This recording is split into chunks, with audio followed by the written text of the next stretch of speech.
श्री कृष्ण कहते हैं कि मैंने ही इस सृष्टि की रचना की है, मैं ही इसका पालन पोषण करता हूँ और मैं ही इस सृष्टि का विनाश अर्थात अंत करता हूँ। जब जब संसार में धर्म की हार होगी और अधर्म की विजय होगी, तब तब मैं इस संसार पर अवतार लूंगा। धर्म कर्म से होता है, कर्म के बिना धर्म की कोई परिभाषा नहीं है। हमारी आस्था की परीक्षा तब होती है जब हम जो चाहे वो हमें न मिले और फिर भी हमारे दिल से प्रभु के लिए शुक्रिया ही निकले। लोग अक्सर सच कहने से बचते हैं या डरते हैं, पर सत्य कभी छुप नहीं सकता और न ही कभी मिट सकता है। कितना भी छुपा लो पर सच तो उजागर हो ही जाएगा। अहंकार से इंसान की प्रतिष्ठा, वंश, वैभव तीनों ही समाप्त हो जाते हैं। आत्मा अमर है, इसलिए मरने की चिंता कभी मत करो। आत्मा का अंतिम लक्ष्य परमात्मा से मिलन होता है। सत्य कभी भी नष्ट नहीं हो सकता। मौन सबसे अच्छा उत्तर है ऐसे व्यक्ति के लिए जो आपके शब्दों को महत्व नहीं देता। नर्क जाने के 3 द्वार हैं, काम, क्रोध और लोभ। कर्म करो और फल की इच्छा मत करो। समय कभी किसी के लिए नहीं रुकता। व्यक्ति जो भी चाहे वह बन सकता है यदि वह विश्वास के साथ इच्छित वस्तु पर लगातार चिंतन करें। मन की हलचल, होश, सांस और भावनाओं के माध्यम से भगवान की शक्ति सदैव तुम्हारे साथ है।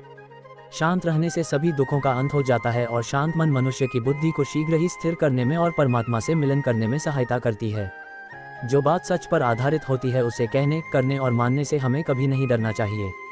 प्रेम सदा ही माफी मांगना पसंद करता है और अहंकार सदा ही माफी सुनना पसंद करता है।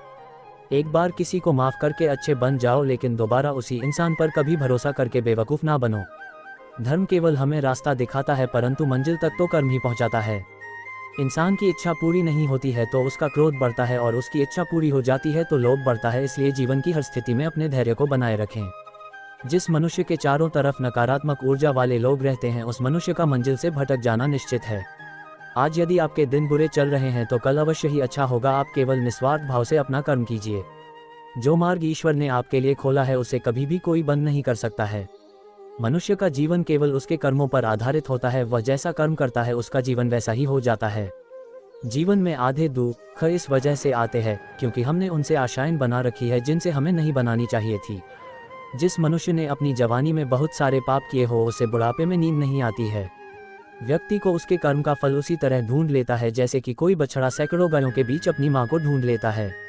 आत्मा ना तो जन्म लेती है और ना ही मरती है, ना ही इसे जलाया जा सकता है, ना ही इसको भिगोया जा सकता है। आत्मा अमर और अविनाशी है। संसार में कुछ भी स्थायी नहीं है।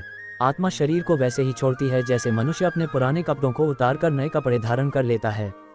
व्यक्ति का सुख दुख, मान अपमान, लाभ हानि का एहसास करना मन की शरारत है। आत्मा का इससे कोई लेना देना नहीं है। जब ये संसार ही स्थायी नहीं है तब इस संसार की कोई वस्तु कैसे स्थायी हो सकती है। मैं इस संसार के सभी जीवों में विद्यमान हूँ। मैं चींटी में भी हूँ और हाथी में भी। संसार के सारे रिश्ते नश्वर हैं और केवल शरीर से जुड़े हुए हैं। जैसे ही व्यक्ति की मृत्यु होती है और आत्मा शरीर को छोड़ देती है, आत्मा का शरीर से जुड़े रिश्तों से कोई नाता नहीं रहता।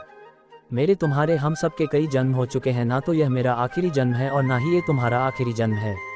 वर्तमान परिस्थितियों में जो तुम्हारा कर्तव्य है वही तुम्हारा सच्चा धर्म है। मैं किसी व्यक्ति के भाग्य का निर्माण नहीं करता और ना ही किसी को कर्म फल देता हूँ। व्यक्ति या जीव के कर्म ही उसके भाग्य का निर्माण करते हैं। क्रोध मनुष्य का सबसे बड़ा शत्रु होता है। क्रोध के कारण मनुष्य की सोचने समझने की शक्ति नष्ट हो जाती है और उस व्यक्ति के पतन में ज्यादा समय नहीं लगता है। मनुष्य कर्म करने से कभी छुटकारा नहीं पा सकता, इसलिए हमें हमेशा कर्म करते रहना चाहिए क्योंकि कर्म के बिना हमारे शरीर का निर्वाह नहीं हो सकता है। परिवर्तन होना ही इस संसार में स्थायी है, इसलिए मनुष्य को परिवर्तन से कभी नहीं घबराना चाहिए। मनुष्य का अपने मन को नियंत्रित रखना किसी घोड़े के नवजात शिशु को नियंत्रण में रखना जितना कठिन कार्य होता है। इंद्रियों के वश में होने से मनुष्य के जीवन में केवल विकार और परेशानियां ही आती है। मनुष्य के जीवन में सुख दुख का आना जाना सर्दी और गर्मी के आने जाने के समान है, इसलिए हमें इन्हें सहन करना सीखना होगा। निर्बलता ईश्वर देता है लेकिन मर्यादा मनुष्य का मन स्वयं निर्माण करता है। जीवन में मनुष्य को अपनी वाणी को संयम में रखना चाहिए क्योंकि वाणी से दिए हुए घाव कभी भी भरे नहीं जा सकते। मनुष्य अपने जीवन में उनके लिए शोक करता है जो इसके योग्य नहीं है। बुद्धिमान व्यक्ति किसी जीवित या मृत के लिए शोक नहीं करता है। मैं हमेशा तुम्हारे साथ और तुम्हारे आसपास ही रहता हूँ, चाहे तुम कुछ भी कर रहे हो। जो हुआ अच्छा हुआ और जो होगा अच्छा ही होगा। स्वयं को मुझ पर छोड़ दो, केवल अपने कर्म पर ध्यान दो। कर्म ऐसा करो जो स्वार्थ रहित और पाप रहित हो।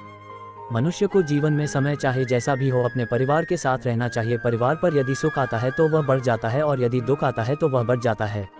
मनुष्य को अपने कर्तव्य के पथ से कभी नहीं हटना चाहिए। यह मूर्खता है क्योंकि इससे न तो तुम्हें स्वर्ग की प्राप्ति होगी और न ही तुम्हारी कीर्ति बढ़ेगी।